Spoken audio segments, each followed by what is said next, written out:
Okay, so what we're going to do now is kind of get a little bit more abstract, although the first two, I thought what I would do is kind of, since the idea of manipulating a basic function is so important, I thought I would do that a couple more times, and then we'll get into some more abstract details, we'll kind of move away from the, the basic functions.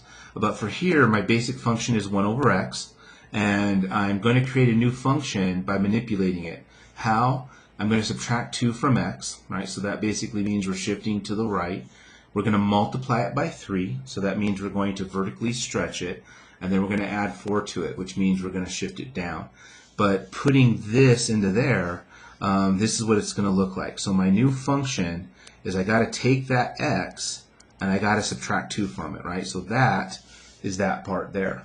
Then I'm going to multiply it by 3, so that's that part there. And then I'm going to add 4. And if we clean this up, this is 3 over 1. Perhaps the way that you'll probably see it in my math lab is y is equal to 3 over x minus 2 plus 4. And so there would be the function that takes our basic function and shifts it to the right 2, shifts it down 4, and then pretty much stretches it out by a factor of 3. And again, another practice for rewriting here. I've got the famous x squared function, famously known as the squaring function. What I'm doing to it is I'm manipulating the inputs by shifting them to the left. I'm compressing it and reflecting it, right? So I'm making it a little flatter, and rather than opening up, it's opening down. And then we're subtracting 5, so it means I'm shifting it down.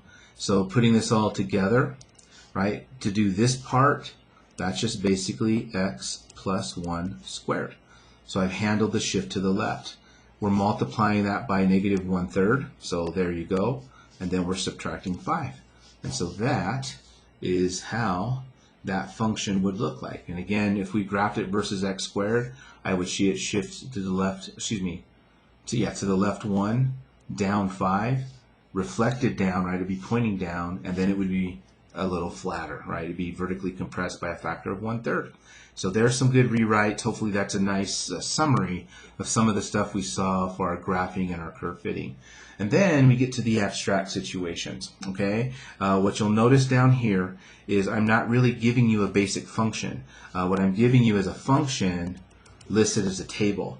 And then here what I'm doing is giving you a function listed as a graph. Neither one is one of our 9 basic functions. So what do we do? And this is what I call, we're kind of doing some abstract transformations. It turns out we continue to do what we have been doing, we just do it with the information that I have. But what I'm going to do, right, since we're already about 3 minutes into this, is do that in another video and start nice, fresh, and clean. So I'll see you guys in that next video.